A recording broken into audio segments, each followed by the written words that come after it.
Digital 410 proudly presents the What's the Scuttlebutt podcast with your hosts Don Abernathy, Jeff Copsetta, and Henry Sledge. What's up, everybody? Welcome to another episode of the What's the Scuttlebutt podcast, your favorite World War II-based podcast, and we are back for another week. We are excited for this week because our friend Henry is back, and he's here to give us an update on his recent trip overseas. But you don't want to hear that from me. You want to hear that from him. So first and foremost, welcome back, Mr. Jeff Copsetta. Jeff, how are you doing tonight, sir? Good. It's good to kind of have the three amigos back all at once. Yes, we're back, and it's freaking awesome. But Henry, sir, how you been?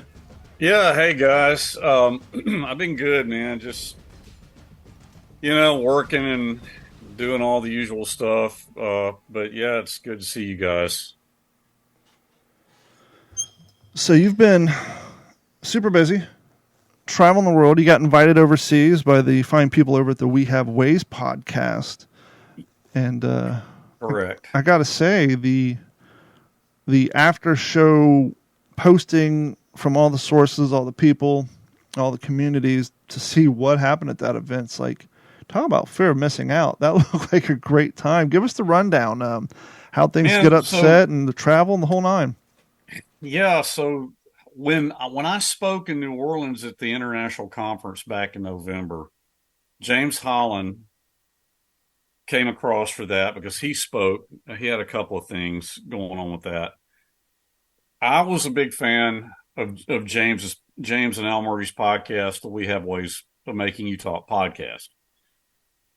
Hundreds of episodes. It's just an amazing podcast. I've really enjoyed listening to it. I mean, they get really granular on all kinds of aspects of World War II history, not limited to ETO. I mean, it's Mediterranean, it's Pacific, it's ETO. Just, it's really prolific and very engaging. And they have some great guests on there too. So I had listened to quite a few episodes of it. So it was kind of cool to know James Holland was going to be in New Orleans. And then, he came up and started talking to me after I had done my thing with Rich, Frank, and Saul David. And, I mean, this was like, imagine, it's a goofy analogy, but it was like being a guitar student and having Jimmy Page come up and talk to you. It's kind of what it felt like. But he ended up interviewing me for an episode of the We Have Ways podcast, like the next morning at breakfast, me and Saul both. But he said, Henry, I love hearing you talk, man. I love hearing you talk about your dad. Would you consider coming across to our We Have Ways History Festival next fall? And I said, yeah, sure. I mean, if you're inviting me, I'd love to do that. So where is their festival held at? What town? This year, so this year's the third time they've had it. I think the first time they did it, I'm actually not sure where they did it. This year, they had it at a place called Black Pit Brewery, which we stayed at the Silverstone Hilton. So that's where everybody stayed. That Silverstone is in the Formula One Silverstone circuit. Okay. Like literally the circuit runs right by the hotel. The hotel is part of Silverstone Formula One circuit. So that's where everybody was staying. And Silverstone, so Andrea, Jack, and I went over about 5 days ahead of time because we just wanted to do the sightseeing thing in London. Sure.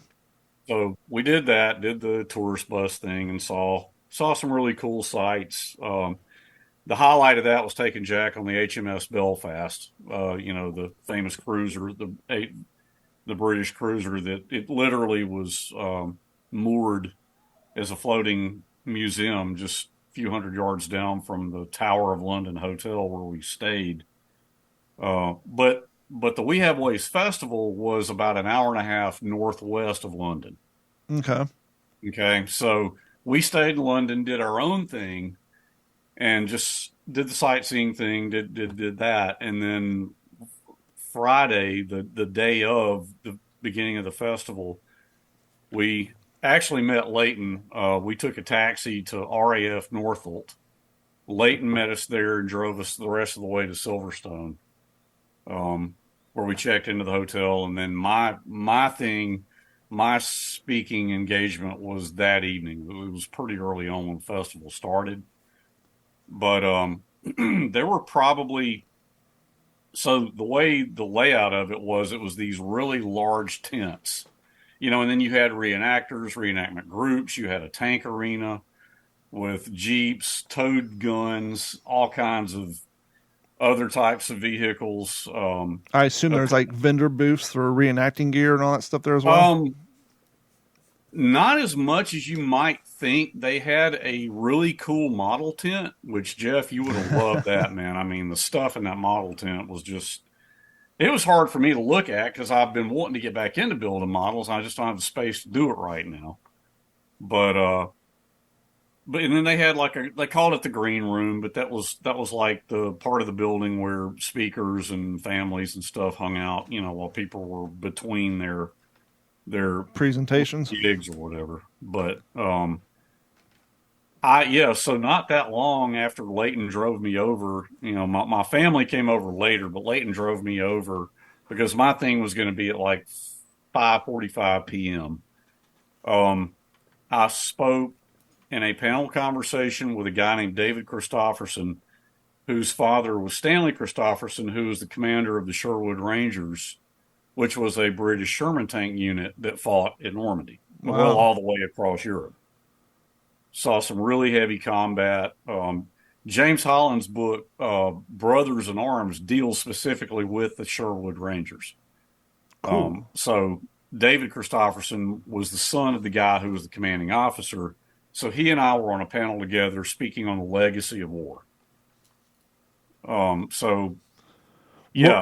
thing was like an hour long. What was the gist of your presentation? Kind of like talking about your role in preserving your father's legacy, or was it more historical based? What was your particular presentation about? Well, it was Al Murray, who's James Holland's co-host, moderated the conversation, and it was the importance of our father. See, the thing about David's father, the commander of the Sherwood Rangers, he was the guy who never talked about it, where obviously, as you guys know, my dad did. So my father's story was well known. David's father left a journal and some letters, which ended up getting transcribed and published, and then James Holland drew upon those to write the book Brothers in Arms about the Sherwood Rangers. But growing up, our memories of conversations and that kind of thing, which, I mean, for David, there really wasn't, in that aspect of it, wasn't a lot to draw from because his father was pretty taciturn about it, Sure. Just didn't really talk about it much. But it was a lot of that. Some of it was historical based, but I mean, I can't say enough about Al Murray. I mean, his mastery of the subject. I mean, obviously they know David Christopherson because he's a personal friend, but his grasp of all aspects of World War II history is just so good. He was able to ask some really, some really good questions that kept the conversation going. As someone who's frequently interviewed about your father, because we do podcasts, we interview people, they often ask us for example questions, which we don't have because we don't write any questions down beforehand. At least I don't. Yeah. But as the interviewee, do you find it kind of refreshing when somebody actually, as you were just saying, he knows so much about the subject, the topic, that you're not getting that he might actually come up with a new, fresh question for you to ponder opposed to the normal stuff that people might tend to ask if they're not as in depth on the subject? Yeah, I think I would definitely answer yes on that. And it was an interesting comparison or juxtaposition with David because, like, one of the things Al asked me was, how have you guys with your father's World War II legacies, when did you become aware of it? How did you come to terms with, that kind of thing? Sure. And David kind of looked at me and I looked at him and said, look, let me go first because I can answer it really quick and I'll step out of the way and let David talk. And I said, with the old breed, the Pacific, it's there, it's public knowledge. And then I stepped aside and let David take the rest of that time. And, so for him, it was a more nuanced answer, of course, because the letters that his father, go ahead. No, I'm just taking a breath. Listen. Okay. The letters that his dad wrote that, kind of became the basis for his journal was published. It was called An Englishman at War. And I have not read that, but I am reading Brothers in Arms. I started reading it before the trip because I wanted to be prepared. I wanted to be able to engage with David the best way I could. Super nice guy, probably about my age, maybe a couple years younger, but very nice. Well, no, actually, he was a few years older, but great guy, super nice. Whole family was nice. And it just made for a really good juxtaposition to have our different, his dad being in the heart of heavy combat in the ETO, my dad's story well known for the Pacific. So, it was just a really good point counterpoint kind of thing. Since we're on the subject of how this realization has affected you guys growing up, and as you're just stating, how is your son kind of taking all this stuff? I mean, first he got a trip, he went to the museum, saw you speak. He's seen, the interviews of his grandfather and all that, but now he's traveling across the world to participate in this, whether actively or as a close observer. How's this sinking in with him? I really encourage him to be interested in the World War II history, but I don't push it, Sure. as I think we've talked about. That's a good question, because I think my wife told me something. There was a certain point. I mentioned something about Sledgehammer's grandson, and Andrew and Jack were sitting pretty close to the front. And I pointed out my wife and son are right there. And Al Murray just has this really delightful, like an English pub owner, just this avuncular, boisterous wit. And he's just really engaging. He's like, he's got an impressive mop of hair there, mate. So, Jack kind of stood up. Well, I mean, there were John McManus, who I hung out with for most of the weekend. It was fabulous to be able to do that. He told me there were probably 2,000 people in that tent. I mean, it was a really big tent, and well attended. But my wife told me later, after Jack kind of got recognized, and she did too, she said that kind of struck a chord. Like, it dawned on Jack, like, wow, man, my dad's up here talking in front of all these people about, it really seemed to make an impression on him. I wonder if the geographical distance from his hometown struck a different chord, because maybe he's thinking, okay, we're in Alabama, my grandfather's from the area, he's a local, but to hear, maybe to live in that environment, okay, you kind of understand, but now you're literally on the other side of the planet and people have the same reverence for him. I wonder if that maybe struck a chord a little bit different to him, like, oh, wow, this is something. I think it did, because, look, man, I mean, even though, like, the tank arena, okay, where they had some British tanks, they had a Sherman tank, which I really wanted to get a ride on, but it just couldn't happen. They had the Russian T-34, which I did. Jack and I got a ride.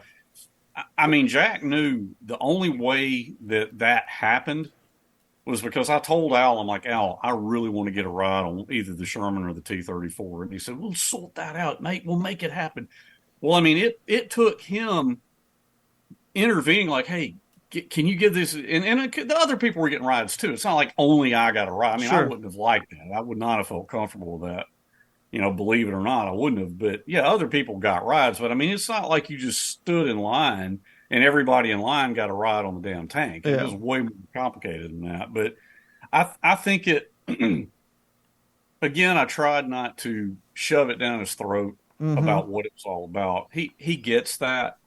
But I think it struck a chord, man. I mean, I'll tell you something else that made an impression on him was, so right after we got done speaking, David and I went backstage and took off our little, boom mics or little wire mics we had. Your Jessica John Simpson McManus headphones? comes backstage. Do what? I see your Jessica Simpson headphones. Well, no, they were not headphones. It was just a little thing that comes, you really can't even see it. Yeah, that's what, like Britney Spears and Jessica Simpson back in the day, okay? when they were All doing all that dancing. That's how they would allegedly yeah. sing. Allegedly. So we're taking that off and taking a little clip off and all that stuff. Well, John McManus comes backstage with this other dude named Matt McLaughlin, who wrote a book called The Cowra Breakout. He's Australian. He's a Guadalcanal tour guide. Got to spend some time getting to know him. Very, very nice guy. But John, had been in the audience, comes back there. We hug like, long lost friends, and just pretty much hung out together for the rest of the weekend. That was really cool. But while we were talking, then my wife came backstage because she'd never met John. This guy comes up and said, hey, there's a line for you to sign books. And John's thing was going to be later, so it really wasn't for him. I thought he was talking to John, and he was like, no, Mr. Sledge, I'm talking to you. So they take me through, across the festival site to where the bookshop, and they had a great bookshop, by the way, because obviously most of the people who spoke this thing have written books. But they had a table set up for me to sign, which I think Andrea posted pictures of that. But there were, look, to go back to your point of the geographical distance and to see that recognition of who Sledge was, man, I probably signed 75 copies of his book, which, That's awesome. My brother and I've talked about that because he sometimes gets asked to do it. To this day, I don't feel worthy to do it. It still feels weird, but I'm not going to tell people no, I won't do it. Like, yeah, I'll sign in the back. Well, believe me, I feel like I should, but it was just so many people who said they enjoyed what we talked about, and then after that, McManus and I were walking around like the next day, and the bookshop guy said, "Hey, Mr. Sledge, could you come in and sign some stock for us?" That's cool. So I probably signed 2 boxes worth there. So all total, maybe 75 copies. I don't really know, but that's awesome. It was cool. Just the thing that meant the most to me, and I'll tell you this, and we as World War II lovers will appreciate this. It wasn't just, I call it the gun show crowd, the over 50 males that you can count on them being interested in what we do. You know, you can count on it. There were so many young guys. That's awesome. I'm talking early 20s, mid 20s, who were like, "Oh, you've convinced me. Oh, and now I've just bought your dad's book, or I'm going to buy it, or I'm going to read it, or I just started reading it, or I'm watching the Pacific." Because we talked about that too. It's cool to see these young people who are really engaging. Did anybody ask you if you had like a merch booth set up where they could buy your dad's book? Has that ever occurred to you, maybe to bring a few copies? Especially China Marine. A lot of people don't only know that one's out there. Yeah, no, that didn't. I couldn't have, just because of luggage and the logistics, but nobody asked me that. And then they had so many copies of the book anyway. Oh, yeah, because you were saying that the bookstore was there. So, yeah, that makes sense. But, look, there's not just that part. It was just an excellent World War II event. Like the next day we walked around a little bit, you look out in the woods behind the fields where the tanks were and everything, and it looked like a Normandy. It wasn't a hedgerow, okay? There was no bocage, but it kind of had obviously that European feel to the woods that I don't get here in Alabama. Yeah, and there were some guys reenacting various British units who were bivouacked out there. One unit had a really good map set up. They're all in full gear, full kit. And people would come up and look at the map, and this guy would give this really excellent description of what they were actually, like the part of the Normandy campaign that they were actually reenacting. The guy his level of knowledge on it was fantastic. That's awesome. He probably spent 10 minutes describing every bit of it. Was Operation Wallace, I think it was. All the reenactors I saw were British. Didn't see any American ones, but did see some American vehicles like the Sherman tank. Probably a lot of Jeeps, huh? A lot of Jeeps, towed guns. Like I said, they did, which I'm sure you guys have seen this hundreds of times. I've never seen this, where they'd have a tank coming down the wood line 100 yards away, and then they'd have the guys coming up with the Jeeps and the guns doing like reenacting they had a 25 pounder or 17 pounder and smaller, and the gun crews are going into action, firing blanks, obviously. But you really got to smell the smoke and see, get that tactile sense of it, which I've never seen that. Yeah. You say what you want about blanks. The tank shooting blanks still puts off a nice thunder boom. Oh, for sure. I couldn't believe when the Sherman tank fired up. And it was cool just to even hear that engine run, because I think it was one of the ones with the radial engine. Oh, wow. Which I love, the radial engine sound. The smoke from that thing, and from the T-34 too. I was at an event one year where World War II Armor had their long tom set up. And I'm in my truck, got my equipment on. I'm doing a podcast interview. and they're lighting that thing off, I think, once every 2 hours. And I'm literally in my Tacoma watching my windshield flex just from the blank coming out of this thing. I couldn't imagine a real payload, the amount of damage that compression does. But just from that blank shooting over the parking, I'm watching my windshield go, whoop. Wow. So, yeah, I mean, it's amazing. The last night of it, because this is one of my favorite parts of it. They do this thing. Apparently, they've done it every year. I think they call it Google Box. There's a reason for that term, and I never found out what it was. But what they do is they sit there and they watch various clips of the movies that we all love, as World War II aficionados. And they either poke fun at them or they kind of talk about, oh, this is really well done here. But the movie Where Eagles Dare, I mean, are we familiar with it? It's one of my favorites. That sounds like it's more than Jeff's wheelhouse. I notably don't have the expansive knowledge of older movies. With me? My son loves that movie, and I love Clint Eastwood. I don't love that Clint Eastwood movie. No, I get it. I love the movie because I remember being a 10-year-old kid seeing it first.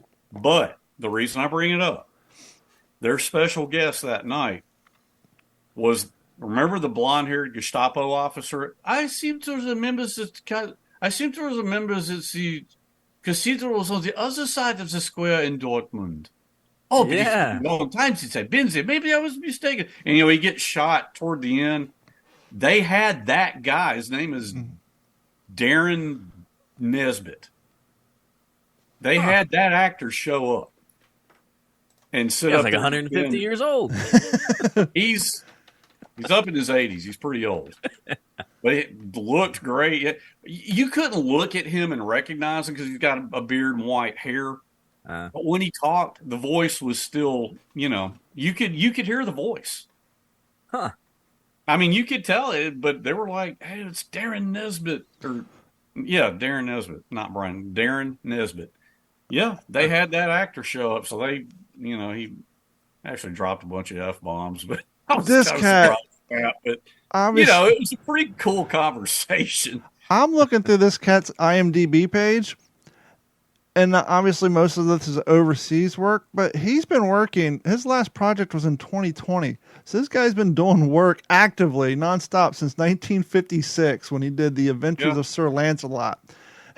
I didn't know that. I mean, I remembered when being a kid seeing the movie and just his character was just this, this menacing. He had the red armband and the black Gestapo uniform. But yeah, man, Darren Nesbitt showed up and told a few jokes, and he's been active. I'm not to lay into this, but he's been actively working. I mean, there's almost not a year. Maybe he had a span of like 2 years where he didn't have a project, but he's been actively working since 1957. That's tremendous. Yeah, prolific.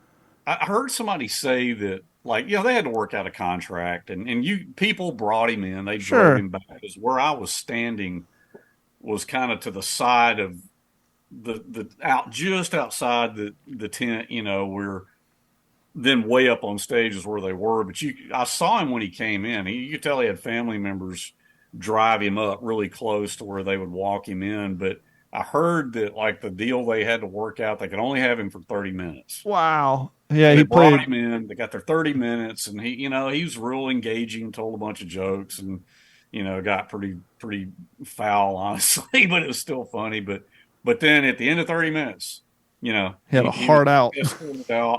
And then Al and James continued on just talking about other. They showed a clip from Band of Brothers, showed a clip from the Pacific, showed a clip from a bunch of British stuff I've never heard of or seen. So, on the topic of the Pacific, how was that to see in a different narrative? Well, I mean, I'll tell you. So the clip they showed from Band of Brothers was the one where they go into Holland. Okay. And you've got Bull Randleman, and it was when they see the Stug and they see the Tiger tank, and Johnny Martin jumps up on the British tank. I'm telling you, he's right there. Yep. Put it round through the. I can't shoot if I very well can't see him. Now, can I? Exactly. So, are you coming along? Or are you getting off? Exactly. Everybody's kind of like, and Al and James were like, they're pointing out some things about British behavior that's not necessarily true. So that was some of that, but like Mystery Science Theater 3000-esque Yeah, it's all in fun, but so they do that, and honestly, they kind of gig the scene a little bit, which I was surprised because they all love Band of Brothers. I mean, No. there's no doubting that they love Band of Brothers, but that one little scene, they kind of gigged on that a little bit. But then he's like, well, they made another famous American TV series, and it was the Pacific, and I'm like, oh God, what are we about? Here we go. Yeah, I didn't know what to expect, but then they show where they're massing up to attack across the airfield. Great scene. And James is just like, is this not some of the most flawless television you've ever seen? He said, everything about this is perfect. I mean, and the scene went on for several minutes. They didn't cut it off quick either. And I mean, they were both just like, this is absolutely flawless. It's so well done. Yeah. And then they kind of moved on to something else. Yeah, they but kind of yes. reminded the audience of how hot and miserable it was because they start out with Gunny reminding people to take their salt tablets. And then it's like, Yeah. oh, never mind. We don't have enough time. Deal with it later. It's like, Yeah. oh, got to go. And it was unseasonably hot, too. It was just like Alabama over there. Oh, really? Rain. Yeah. No rain until the last day. And even then, it was still hot. Temperatures mid-80s, which For them, mid-80s here feels wonderful. They're expecting cool weather. It was like, holy shit, man, this is dang near unpleasant. especially being there in a button up and got a nice sport coat on. Or did you go more polo? I can't remember the photo. No, you had a polo. You went polo, didn't you? Like golf shirt. I took my navy blue blazer expecting to wear it because, hell, I thought, we were packing for the trip. We thought, well, it's going to be in the 60s. Mm-hmm. Well, we get there, and, like Leighton drives me in, and he's like, hey, mate, I'm going to Speaker here. Go to Speaker. And the guy was like, hey, I go down here, turn left. Yeah, right. Well, Leighton takes off the wrong direction. I'm like, dude, he didn't go that way. So he gets us squared away, and then I said, can you please drop me on? Because I don't feel like, I was wearing khakis and nice shoes. Yeah. It was hot. I was already tired from traveling that morning. How long was that flight? Not to interrupt you. No, the flight going over, coming home, it was like 8 hours and 40 minutes, I think.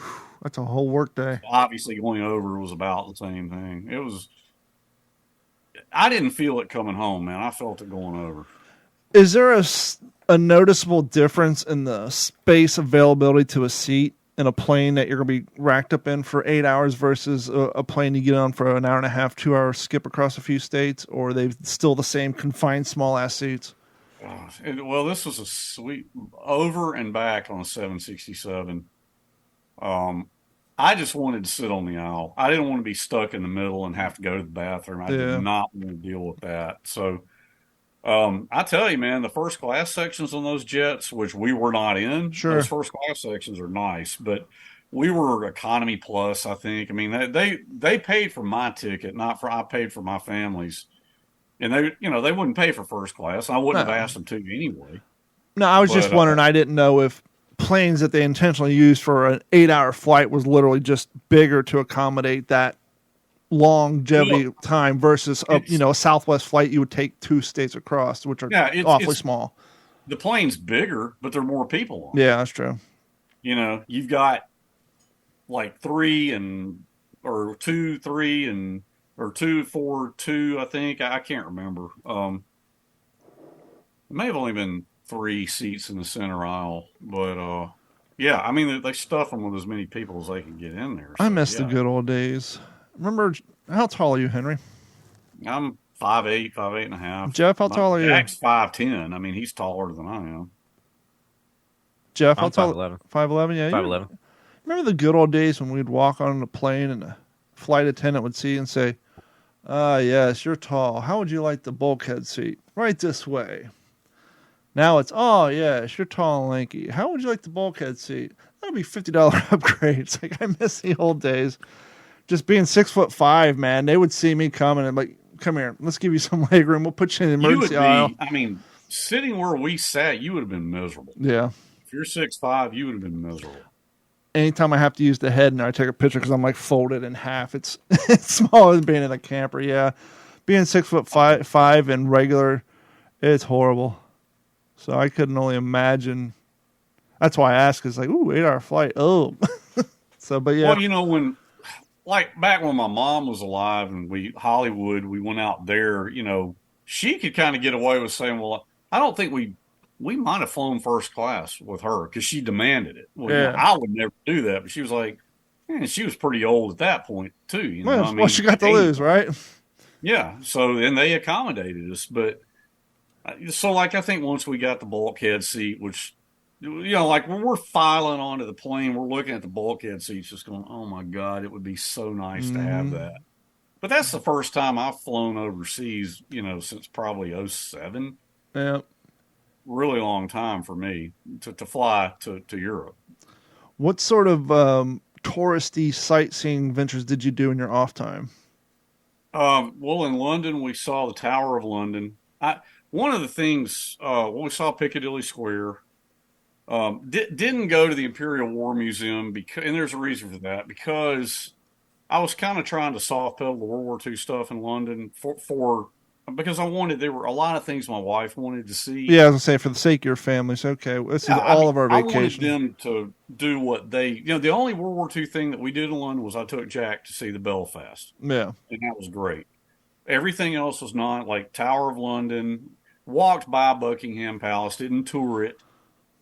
Saw the guards marching around. That was pretty cool. Of course, they were burning up at the Tower of London. You see the guards with the big fur hats, and they're dressed up in their red coats. And I talked to some other like living history presenters at the Tower of London, and they were, the young fit lads. They're serving military. They're up for it. But every 20 minutes, a person would go up to these guys, take their temperature, and hand them water. Yeah. And this gentleman I was talking to who worked there, he was dressed up in some kind of, medieval costume. He said, we've had guys fall out before when it's this hot. Oh, I can imagine. Normally it's not an issue. Yeah. But Tower of London was very interesting. There were things down on the waterfront. The Tower of London Hotel was where we stayed. London Bridge was right there with its big towers, the drawbridge that would lift up. We wanted to tour that, just couldn't make it happen. But did lots of other things. Like I said, Buckingham Palace, we walked around that. Did not take the tour of that because that's booked up months in advance. When you see some of those larger the landmarks from outside, do they uphold to your expectation, or is it kind of like when you first see the castle? Obviously, these are real buildings, but the American equivalent is growing up. You always see that commercial where they put the camera on the ground at Mickey Mouse, and the castle looks super big, and then you show up and say, "Wow, that thing's 12 and a half feet tall." Was there anything? Well, Big Ben, which is this iconic. It's beautiful. Yeah. Don't get me wrong; it's totally beautiful, but driving by it on the tour bus, the open tour bus with the open second deck there, which the weather was perfect for that. You see Big Ben and it's like, man, it doesn't look like the clock is beautiful. Yeah. Okay. It's ornate and well maintained, but it's not that tall. I guess by today's standards, not at all, but I guess back when it was built and they're doing it on rickety bamboo scaffolding, it's like, oh, wow, that's a feat. But you look at it and it's like, wow, that's Big Ben. It's beautiful, but it's not nearly as statuesque as you would have expected. But we did this big Ferris wheel called the London Eye, I think it's called. Yeah, I think they got an equivalent out in Vegas. Yeah, beautiful view of the Thames River and just all kinds of stuff like that. We did the riverboat tour, which that was fun. Still so hot though, but.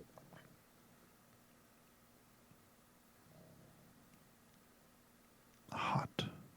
No, I was trying to think of a follow-up question about, World War II related in the area, but you pretty much covered that. You kind of let your family have a little bit of a break from that. But look, riding around on the bus, we saw Hyde Park. We saw all these other iconic places. So we passed a cathedral that you could look at the pockmarked walls. And they tell you when you got your little earphones in that, like, this is one of the few buildings left in downtown London that has bomb damage. And you could really see it. It was near Westminster Abbey. Did they have any references or even maybe a little... Obviously, the tube system through London is huge, but do you know, have they ever kind of glassed off one little corner of it to commemorate the time spent down there during the air raids that you know of? had that question in my mind because they talked about, we never did see, like we never rode the tube. We just didn't have time. We walked everywhere or took the tour buses in London and London proper. But I think I had that question in my mind because that they talked about how, well, the tube was basically an air raid shelter for the women and children and the old men, when the bombing really started. And I'm sure somewhere they have done that because it's just so talked about and so much a part of their culture that I can't imagine they wouldn't. No, but you would figure they got to have miles of just areas of the tube that they don't use anymore just because of progress that they could easily just block off 100-foot section of it and put some lights and displays and a few signs in there and make it into a time capsule. Which I hope they've done that. I honestly hope they've done that. I just don't know on that. But, London was cool, but I no desire to live there. And it's so unlike the rest of England that we saw. Obviously, it's more congested, but what other... I guess let me ask you this. Is it, as an American, when you go over there, is it kind of surprising how close everything is? The only reason I make that suggestion is whenever, because especially down here in Florida, we have a lot of European tourists and all that, and you see them on videos and stuff where they're surprised how spread out everything is. Like, oh, wow, people here drive 45 minutes to go to a grocery store, whereas over there, everything's within walking distance. Is that really noticeable while you're there? What I did notice was, like, we would meet people. Like, when Jack and I were on the Belfast, there was a guy who was obviously a dad with these two young men who were his sons. And we started talking about the Belfast and just different. And I'm telling you, man, Brits so engaged with their World War II history. They were so passionate about it. But to speak to your question, more than once somebody would refer to something that was like 30 miles away. And they would talk about, that's a different culture up there. That's totally different. That's my commute to work. I'm like, man, I drive 80 miles, in my job every day. Don't even think about it. I mean, it's or 100. I mean, so yeah, I mean, like 20 miles over. And the other thing, it's congested. So like Leighton told me, he said, I don't drive in London. He says, if you guys can Uber 14 miles out of London, I'll pick you up, but I don't drive into London. And I get why. I understand that. It's like driving in New York City. People just everywhere and, little bitty cars, motorcycles, motorbikes, huge buses, double-decker buses, tourist buses, regular buses. It's just, you've got to have nerves of steel to drive in that. And it's on the left-hand side. Everything's the opposite. Sure. It's, but yeah, like to go 20 miles here in Florida, Texas, or Alabama is nothing. Yeah. Over there to go 20 miles, man, that's something. Yeah, my height when I was working computers and radio, the radio station was 33 miles from my house. So between that and my computer job, I was putting anywhere from 130 to 200 miles a day on my truck. That's why I was burning through them so quick. Yeah. It saddens me that you didn't get any cool air, because if there's anybody who... You got three guys on this podcast, and each one of us live in states that are just ungodly hot right now. And the fact that you could have had a nice 70-degree day, and it just yanked away from you. Walking around seeing the reenactors, these guys are dressed up in British wool, and I don't think I saw anybody dressed in American gear. I think it was all Brits. I mean, they were suffering. Well, Jeff can tell you firsthand, that's the advantage of doing Marine Corps impression. I remember my first event ever. I'm out there, my HBT cotton's got a nice cotton cover on my helmet. The sun's not shining down. Meanwhile, the airborne guys and the guys in the wool are dying. Their helmets are hot from the sun. I got a nice cover on it, and they're all hiding in a tent pulling water. I'm like, it's not that bad out here, but they're all in the wool with the... It's like that's the key advantage to the Marine Corps impression in hot environments, is it's a more breathable uniform. Well, and half the buildings don't have air conditioning. Like the green room, no air conditioning in there because they typically don't need it. Yeah.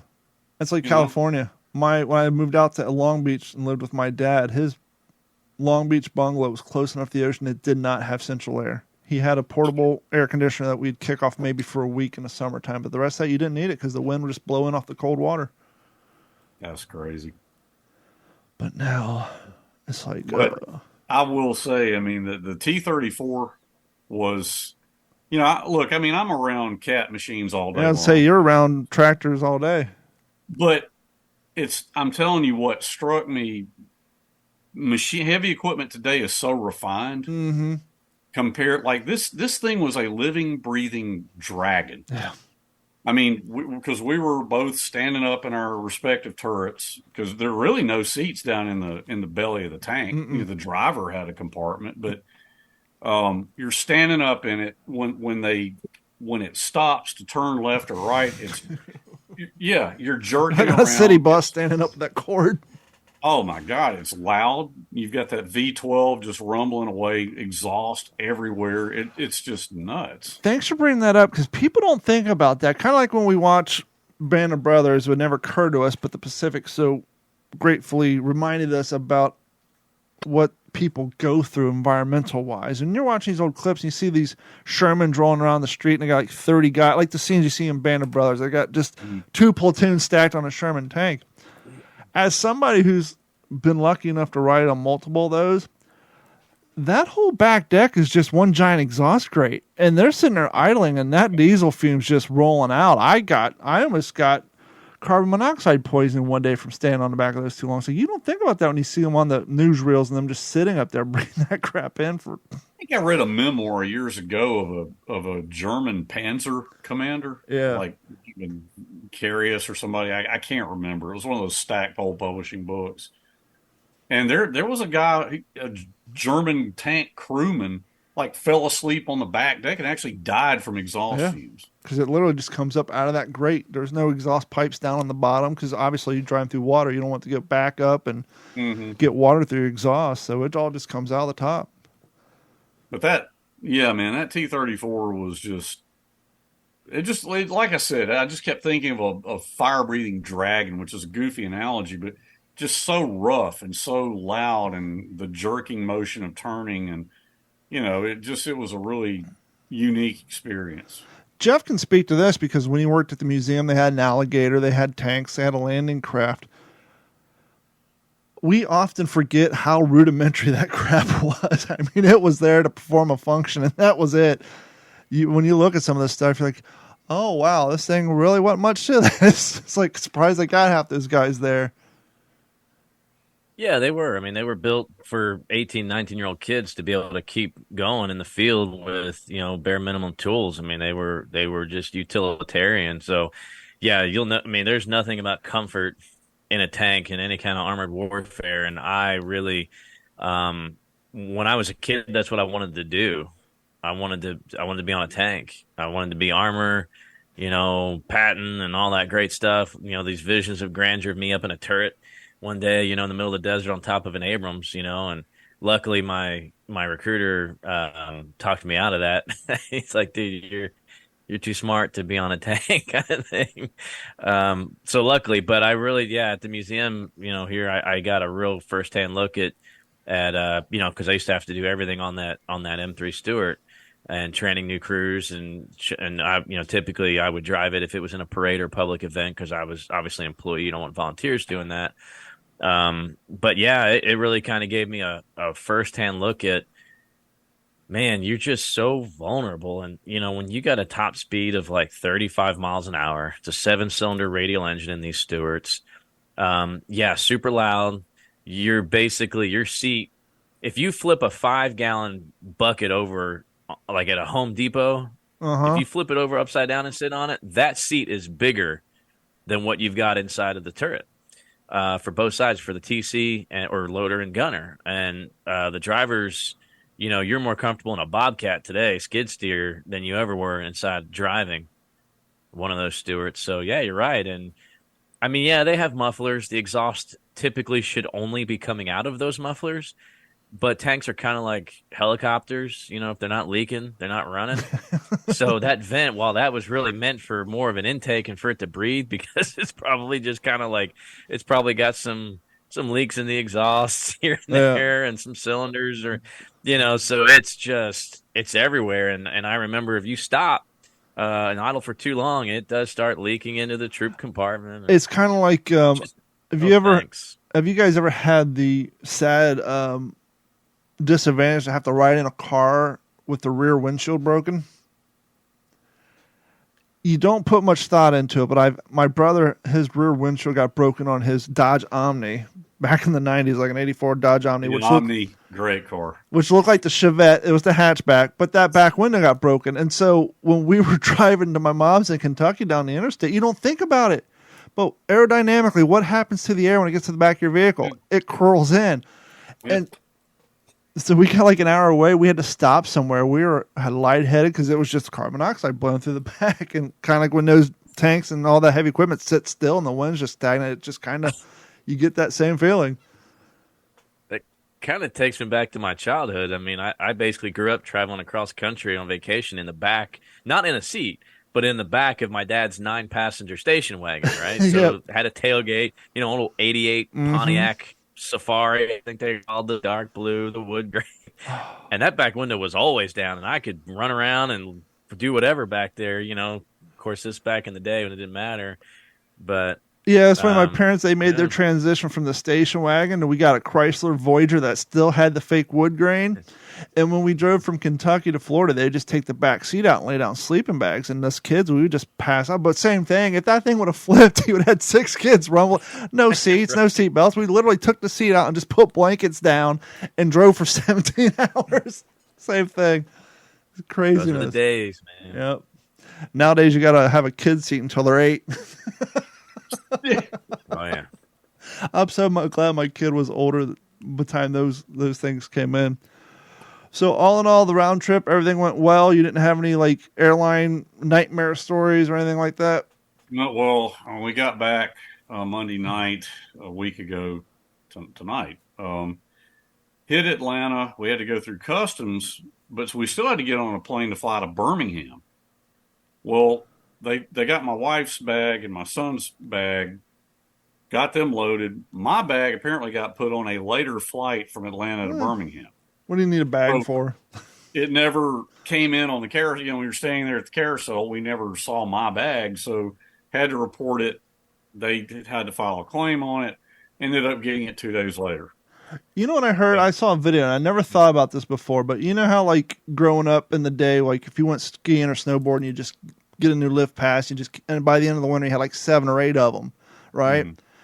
I guess people do that when they travel. They leave their little tags on the baggage, kind of as a reminder of where they've been. And I never thought about this, but I was watching a video where they're behind the scenes in an airport, and they said, well, sometimes you put your bag on a conveyor belt and you got one of those old tags on there, and that gets scanned. And a lot of times that's why people's baggages get sent the wrong place, because they have 33 tags from previous trips, and the wrong one gets scanned. I kind of wondered about that. So it behooves you to take that crap off and just throw it in a memory drawer somewhere instead of leaving it piled up on it, because I guess it doesn't happen a lot because the codes tend to change. But every once in a while, I guess if you're a regular traveler, that one gets scanned, and all of a sudden now your baggage is going to L.A.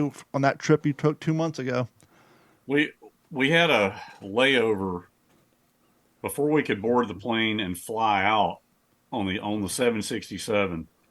We actually got held over so long we thought the flight was going to be canceled, because apparently when the plane had come in, somebody had taken a picture of the wing and posted on social media that something was flapping on the wing and it was dangerous. Boy. So, of course, they're out there taking the damn wing apart to make sure nothing's wrong with it.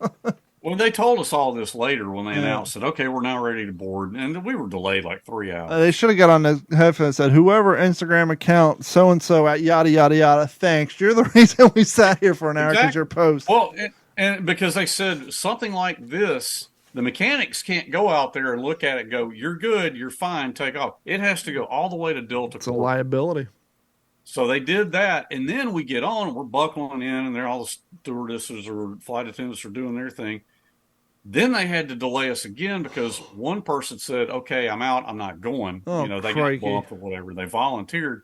They have to, you cannot fly with luggage where the person has gotten off the plane.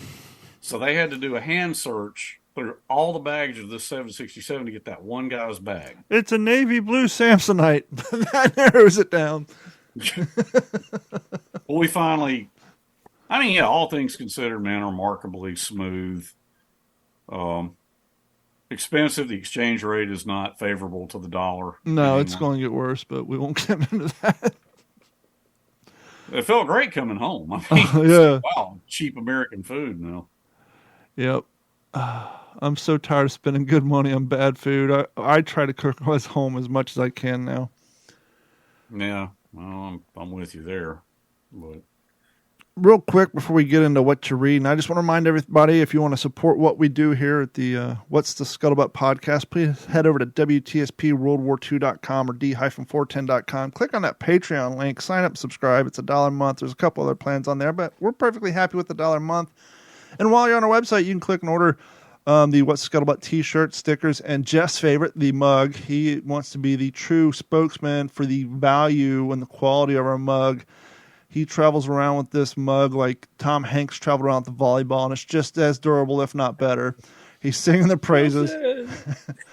And so he highly suggests you head over to WTSPWorldWar2.com, click on that merch link, get yourself a coffee mug in multiple colors. Henry, while you're here, you want to give our patrons an insight on what you're going to donate as part of our giveaway? And there's 2 of them, and we're going to split them up over 2 different months. And we've been hinting about this, and now's the time we're going to let you explain to the fine people. So if you're not a member of Patreon, head over to WTSPWorldWar2.com, click on Patreon, sign up. Don't matter which plan. As long as you're an active member, you're enrolled. And so, Henry, please, Jeff and I are both excited about this, and if you could share with the audience. So it is a print done by Valor Studios, 2 prints. One is called Off the Line, which shows the Marines, one of whom is my dad, of course, and his other buddies from K-35, walking. It's kind of a collage of different pictures, but it's walking past on the airfield. They've been pulled out of the line momentarily, or for a brief respite. You see Corsairs, you see the Umer Brogel behind them being shelled. You just see this. It's a great collage of just different things that you would see. Yeah, that's Jeff's got it right there. It's a beautiful print. I actually that piece of artwork was done back in 2010. I was a consultant for Valor Studios for that. Adam Makos and I kind of worked together to come up with an idea, and then they hired a person to paint it. And then the other one is called Off the Beach. Same scenario. Adam and I worked together. I was a consultant for that painting, and it's Matt Hall painted that one, and it's a scene of the LVTs coming up on the beach. You see my dad and some other K-35 guys going ashore. Beautifully done. Got Hellcats strafing the beach. You see other LVTs. I mean, it's just a great beach landing scene print of Pacific action. So Off the Beach, Off the Line, 2 prints. And I have a copy of each, and I believe I sent you guys. You, Jeff, and I both have. I have them as well. So I have these. These were left over, and you asked if I'd be interested in donating them, and I said, yeah, sure. And so we figured to give our audience more chance to win. Well, 2 out of X amount. Instead of giving them both to one person, we're going to split them up because they are available through Valor Studios. They have a select few left, and they are not a set when you purchase them. So we're not breaking up a set by doing this. They're just 2 different prints, same theme. And so we want to give people more chance to win. So we're going to stack them kind of like we did with the coffee. We're going to do one month and one the other. And we're going to put more details up on the website. We want to give people plenty of time to sign up. This is our first episode. We've announced what they are, so we're not going to do it right away. We're going to, wait a little bit and give people time to sign up, but we're excited about that. Unbeknownst to you guys, I did a drawing last week, and one of our existing patrons won another one of our autographed M blocks plus some decals. I sent those out, and so we try to do that from time to time as a thank you for everybody supporting us. I'm going to try to get together and do some more Patreon exclusive content that we can post. But as a thank you from us to you guys for supporting what we do here, that's our little thank you for the next few months, and then down the road we'll come up with another giveaway. So thank you, Henry, for that. Before we get into the books, do either one of you have any plugs we want to get out of the way before we get into our books? I do, Jeff. You want to go? Yeah. So last week I had mentioned that I was going to be a guest on Snafu Pod that I had to postpone to this coming week. So 2 days from now, let's see, it'd be Wednesday the 20th. I believe it's 7 p.m. Central. I'll be on Snafu Pod's podcast briefing episode. If you're familiar with Snafu Pod, he is all B-17s. Oh, I can't wait. But then apparently he also does these debriefing episodes where he'll have a guest on and we'll talk probably just all things World War II. So yeah, really looking forward to that. That's the next thing I've got really coming down the pike, other than really looking forward to finally getting to meet Scott Gibson the end of this month at a banquet in San Antonio. So that's going to be a lot of fun. A lot of good pictures and content should come out of that. Henry, what do you got coming up? Working on my manuscript. I've mapped out a plan of action with John McManus on how I'm doing my third draft, worked in Richard Frank's suggestions. More to come on that. Talk to the guys at Library of Congress. I'm not sure where that's going to go. Okay. They want to do a Eugene Sledge collection. Cool. Probably what I discussed with them was a photograph that I have, the letter that I have that he wrote to my grandmother coming off Peleliu, and then the Bible. Okay, those are the three items that they would call the E.B. Sledge collection. Not sure where that's going to go. Another story on that. There've been some wrinkles, but I don't want to get into that. But the We Happy Few 506 guys, meaning Matt and Leighton, have been working with them to put together a symposium for spring of 24. It'd be kind of a similar to the World War II International Conference, that kind of thing. Sure. They want me to be at this thing. We'll see where that goes. April of 24 is being discussed. More to come on that. Saul David and I are supposed to do a Zoom call this weekend. He is trying to, there's a British TV producer. We've already done one Zoom call. This guy apparently wants to do a documentary on devil dogs. Hell yeah. So if he can get the funding, then it will happen. And it could be intriguing, some intriguing stuff going on with that. If he doesn't get the funding, it won't happen. You know how it works. Yep. So, but Saul and I didn't get to talk as much as we wanted to at the We Have Ways Fest, but we're supposed to Zoom on Saturday. But I actually got, I don't know if you guys have ever heard, this gentleman named Dan Vermilia emailed me today. They are doing he is from the Eisenhower National Historic Site in Gettysburg. He's friends with our buddy Jared Frederick. Yep. They, in 2020, September of 24, they are doing a World War II theme kind of event, weekend, whatever you want to call it. He's inviting me to speak at that. Jared will be there. I'm going to talk to him tomorrow. That could be fun. I definitely want to talk to him. The only thing is the We Have Ways Fest next year may be at the same time as that. I gotcha. So we'll see what happens with that. But so basically, I don't have anything coming up until November. I'm going to be hopefully in Alabama up your way at Fort Morgan for the 80th anniversary of Tarawa. It's a living history event put on the Alabama Marine Corps League, put together by Galen Wagner over at Fort Morgan, Alabama, and that is the November 3rd through the 5th. And then I got an invite to an interesting thing. It's a Battle of the Bulge event that's being held up in Mills Historic Park up in Alabama as well, Beatrice, Alabama. And that's in January. Beatrice? Beatrice. Beatrice, yeah. It looks like beet rice, but yeah, Beatrice. Hang on. Where? Beatrice. I'm curious. That sounds like Blount County or that something. Says Mills Historical Park up off of Highway 265.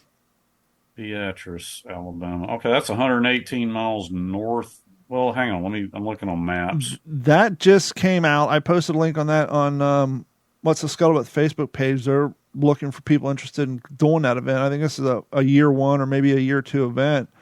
Okay, that's down. Is that South Alabama? That's what it looks. I believe so. I don't know. Like I said, got invited to this group today. I don't know a whole heck of a lot of it yet, but Yeah, that's southeast or that's southwest. Okay, It'll it's be about 2 hours from me. it'd be interesting to see what kind of cool weather they get up that way in January. Hopefully it's not too warm of a January. Yeah, But so they're doing a Battle of the Bulge event. yeah, I guess they're kind of anticipating hopefully to see some snow. I'm not sure. But Jeff, before I forget, we have a mail call letter, and before we get to the books, I almost until Henry mentioned email or mail. I almost overlooked mail call. So if you would take the lead and read the mail call for this week, and if you have an email questions or comments for the show, please email us at mailcall@WTSPWWII-EP-164.com. Okay, yeah, this one comes from arguably maybe one of our bigger fans. It reads, "Hey, Don, Jeff, and Henry, although he is on a small hiatus. I recently finished reading Alex Kershaw's The Longest Winter. And firstly, what a great read. Secondly, I've been wondering ever since I finished it how it hasn't been adapted into a screenplay yet, considering the great book-to-movie adaptations we have seen since Band of Brothers came out in 2001. The book is so detailed, well-researched, and so wonderfully written, you can practically visualize what's happening before your eyes. That speculation led me to the following question I would like to ask you guys. Is there a book about any war campaign, specific units, or stories, etc., that you would like to see be adapted into a movie television series, with the underlying condition that is being, quote-unquote, done right? It is, as always, a pleasure to watch and listen to the pod. Keep up the great work." And this comes from Camilla over in Denmark. Don, you just held up a cover. I've had it back here to kind of hopefully be a reminder of the mail call for you. I have not read The Longest Winter, but I want to actually this winter. I've read some of Alex Kershaw's stuff, and it's fabulous. I guess I'll go first to answer the question. What's a book that we'd like to see, made into a movie or a TV series? And I'll be honest, I have to say that to stick on that miniseries theme, Band of Brothers, outstanding. The Pacific, every bit as good, maybe better in some other aspects. We're all real excited for Masters of the Air to finally come out on, I guess, if you're an Apple person. Yeah, right. I still haven't even been able to watch Greyhound yet, so it's probably going to be several years before I get to see Masters of the Air. The Navy version to that, maybe a Navy counterpart to those miniseries, I think would be tremendous. And the book to do it from is this one here by Pulitzer Prize-winning author Mitch Weiss, The Heart of Hell.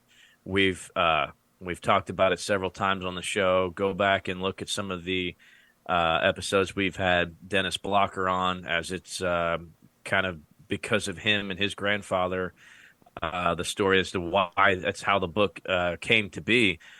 But, there's so much to it there that one movie could not do it. There's so many ties with Yarborough and Eddie Jones and just falling in love through letters. They'd never actually met. And I think those letters back and forth were transcribed, and I believe they were published up there in Montevallo, if I'm not mistaken. So, there's a lot of material here. There's a lot of characters that you just you want to know. It could be the Navy's version to me of Band of Brothers if it was, as Camilla said, quote unquote, done right.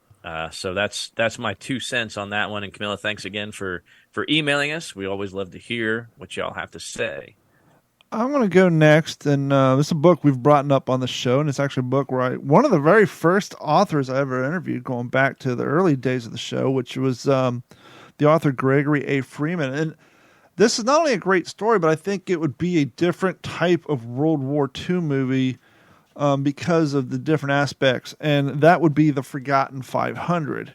And here's just a quick synopsis. In 1944, the OSS set out to recover more than 500 downed airmen trapped behind enemy lines in Yugoslavia. Classified for over a half a century for political reasons, the full account of the unforgettable story of loyalty, self-sacrifice, and bravery is now being told for the first time. And the political side of it is you find out that the early organizers of the OSS. You know, their whole thing was, we want talented people. We don't care about their political views. And so some open communists got involved. And when this rescue mission in Yugoslavia was taking place, they had their own little civil war going on between two factions, one of them being a communist base and one of them being more of a trying to stay more republic or democratic.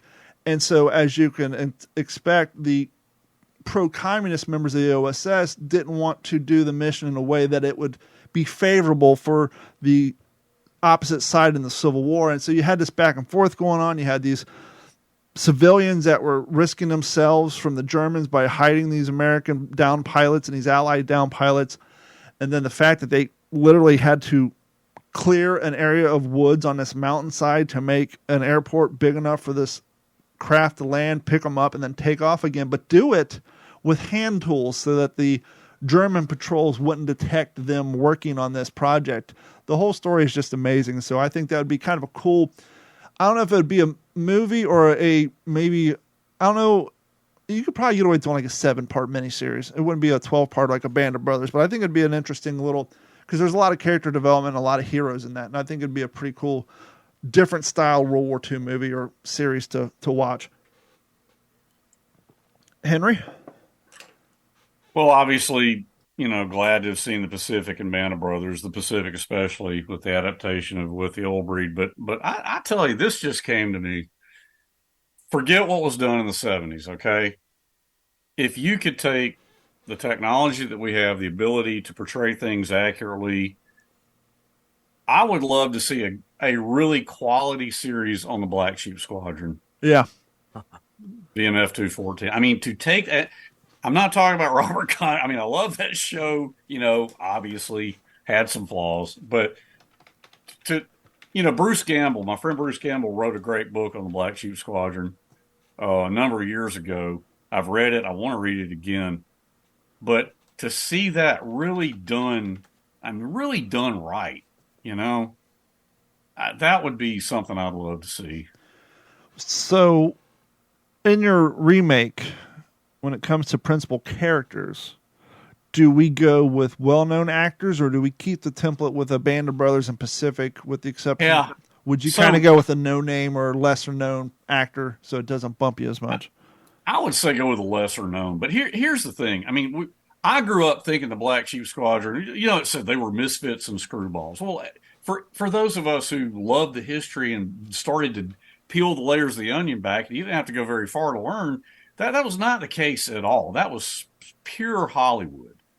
These guys were college graduates. They went on to achieve good things in their lives. They were sharp young men. And I would like to see maybe that explored a little more than, well, they were misfits and screwballs and always cutting up and carrying on. And, let's move away from that and talk about the other. Because a lot of those guys, History Channel did a lot with this.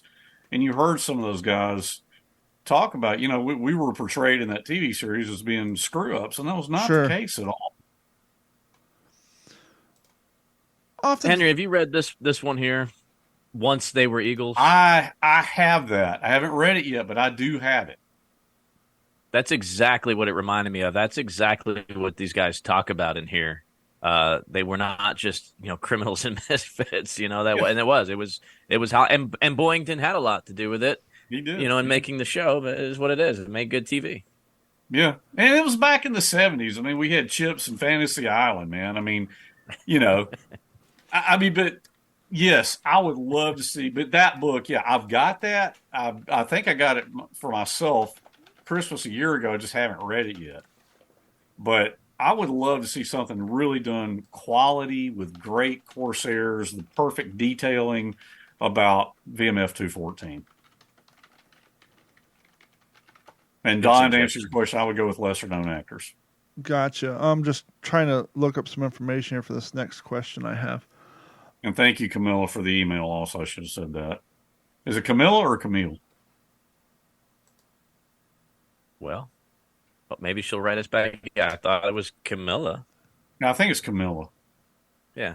Always appreciate our folks reaching out. When we watch these World War II movies, regardless of when they're recorded, whether they're from the 60s and 70s with, actors who were there, but now they're in their older age of, got the Clint Eastwood movies, you got the John Wayne movies. One of the things that it's a misrepresentation, but it is what it is, and that is the actor's age. They're usually 30s, 40s, and this and that. I was trying to look to see how old Joseph was when he did the Pacific. Do you think it would be weird or odd, maybe not for us as aficionados and people who are knowledgeable on the subject, but do you think it would be weird for the general public at large if they did a World War II movie with truly age-appropriate actors, seeing 17 and 18-year-olds on the screen, especially ones who look like they're 14 and 15? Do you think that would bump them a little bit? Because we're so used to seeing these hero roles played by 28, 30-year-old actors when we're watching these movies.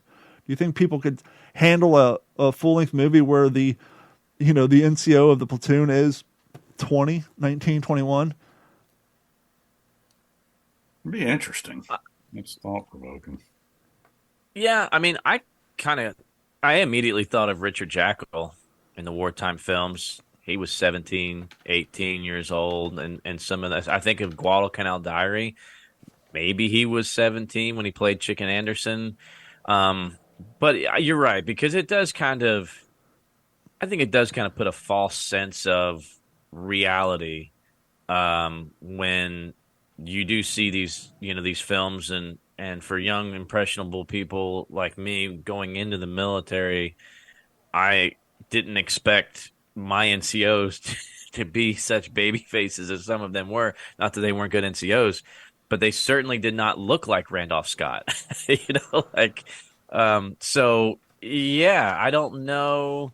I think that's a great point, Don. I think it's something that I'm sure is talked about in probably every production phase of war films, but at the same time, you want your civilian audience to also take them seriously and understand that these guys had authority, and sometimes a pimply-faced 19-year-old kid that got a battlefield is not gonna do that for you. Yeah.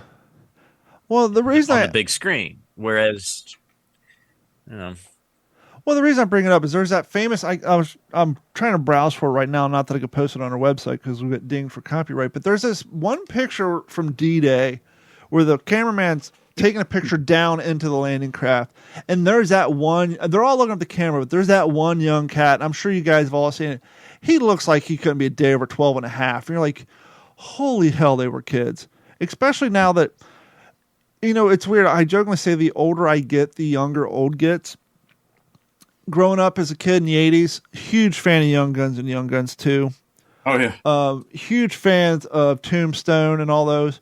Now I'm 45 and I go back and watch that and see a 21-year-old Emilio Estevez or Charlie Sheen. It's like, holy shit, those guys were young when they did this movie. But as a fifth grader, they look like old men. But now that I'm on that other side and I'm going back and watch these old movies, you realize how young they were when they played those characters, because those characters were young, but younger than they were. But just even that transition of watching something when you're a kid versus watching again when you're older, like, it's crazy how the appearance of time affects you when looking at someone.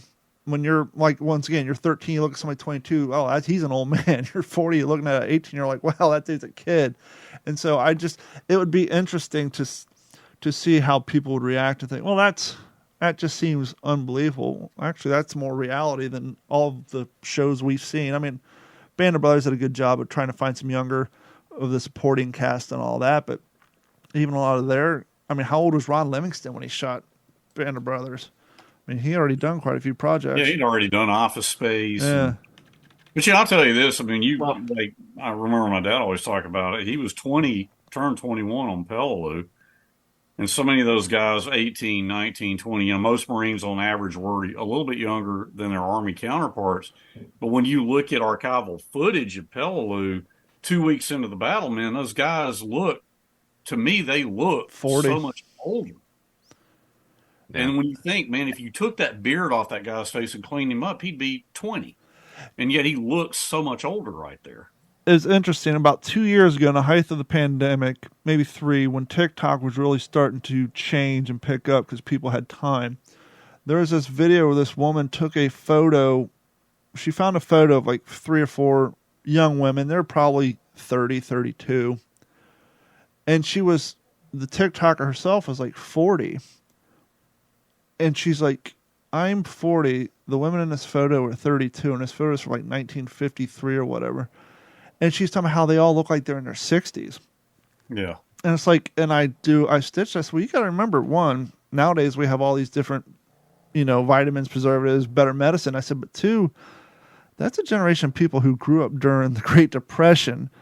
Then their brothers, their fathers, their uncles went off to war. They lived a bunch of stress. And then the Korean War. I mean, the span of time in which those people, what they experienced in their short 30 years on Earth was a hell of a lot stressful than what we're dealing with. And it's crazy how you go back and look at photos, even from the 70s. You look at yearbook photos from the 70s, and that kid's 17, but he looks like he's 24. It's just so weird how they definitely seemed older back then, especially after you were saying, after a couple of weeks of combat, you just look so much older. Well, you remind me of a time where when I was working at the Nimitz is when I really felt we were really doing something right. It was right at the end of closing the program. We had just had our passing review of all the companies. And, again, today, I don't know, they're kind of scaling some things back, but and I still encourage people to go, but it was definitely not the amount of, volunteers that we had when I was there. It was pre-COVID. It was kind of a different time. The pool from active duty personnel. And I remember at the end, the whole past review, and this woman, she was kind of sitting up front. She seemed very engaged in the whole thing, right? So she comes up to me. I mean, she's just like, she's been crying and she's just so emotional.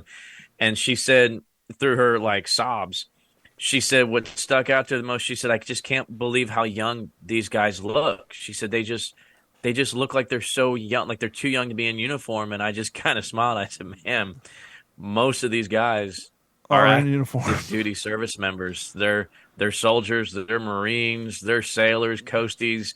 Even had a couple Air Force guys. I said, that's how it was. That these guys are serving our country right now.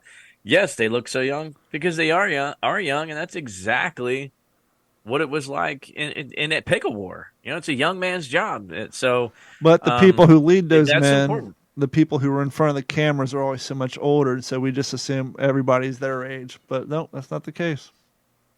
Yeah, and but Henry brings up a great point too, and I'm trying to remember the German pilot. There was several photographs taken of a German pilot from the First World War that were taken, I think, only 4 or 6 months apart, and you would swear you were looking at a father and a son. The change is so drastic, and I mean it's a rabbit hole I don't want to go into now at the end of the episode. But if I can find it, I'll pull it up and show you guys. Maybe we can talk about it. It's just what combat did, and it is unbelievable. The change physically changed this man's face in just a few months. Unbelievable. That would be a good topic because I think a few years ago a photo project came out where a Life, Rolling Stone, whoever, an AP photographer got a hold of some recently just graduated from boot camp, got like 7 or 8 of them, black and white photo, just right in their face, and then got a hold of them after they came back from their combat deployment a year, whatever, depending on what happened to them, and then took photos and put them side by side. And it looks like it was only 3 years, but it looked like a 10-year gap because of what the stress did to them. And that would be a definitely good conversation. We're going to wrap up the show real quick with what you're reading. Hey, Jeff, you're always got your nose in the wonderful smell of a binding on a actual book. What you reading? Well, it hasn't changed much since last week because, I'm knee deep in this Greece course. So finished Homer's The Odyssey. Yay. Still getting through Virgil's The Aeneid and the story of Greece and Rome. So very boring, dry. If you love ancient Greece like I do, it's still sometimes dry and boring. But I'm 267 days from my trip to Greece, and it's going to be so much more enjoyable because of this course. I'm not going to lie, but it is eating my lunch, guys. I will admit that. This is a healthy course. That reminds me of a new trending thing on TikTok. For some reason, the thing is, go up to your husband or boyfriend and ask them how many times a day they think of the Roman Empire, And sadly for me, I zero. I never think of it, but apparently every other dude out there apparently thinks of the Roman Empire multiple times a day, but me, not so much. Hey, Henry, what you reading? Well, currently, like I said earlier, reading James Holland's book, Brothers in Arms, about the Sherwood Rangers. Right before that, I read a book by Bruce Gamble it was called, it was about Rabaul. He actually wrote a trilogy on Rabaul, starting with when the Australians garrisoned it, and then the Japanese took it at the beginning, early 42. And I haven't read the other two volumes yet, but right now, Brothers in Arms by James Holland, about the Sherwood Rangers Sherman Tank Unit. I think last week we were talking about how I occasionally go into my Amazon list and find books that I put in there during the show, and I just started George P. Hunt. Yep, Coral Comes High, and so far, really, really good book. I think it serves you right every once in a while to go and read a really honest, brutal book, just to because after a while, you read so much about World War II, you need a reminder of how horribly gruesome this thing was, and this is another book that kind of reminds you of that. He was 1st Marines, correct? Correct. That was one of the early, that thing came out in the 50s, didn't it? The publishing date on this is 1946, so it was even before that. Oh, God. Yeah. I didn't know it was that old. I thought it had come out in the 50s. Yep. And so that's going to wrap it up for this. And obviously, as I finish this book, I'll go more deeper into it. We've kind of run long tonight, and I know some of our devices are getting weak on battery power. But we want to thank each and every one of you for hanging out with us for another episode of the What's the Scuttlebutt podcast. And as we said earlier, please head over to WTSP World War II. Click on the link, sign up for all the stuff, and find us on YouTube as well. For myself, Jeff Copsetta, and Henry Sledge, we will talk to you all next week. This has been a Digital 410 production.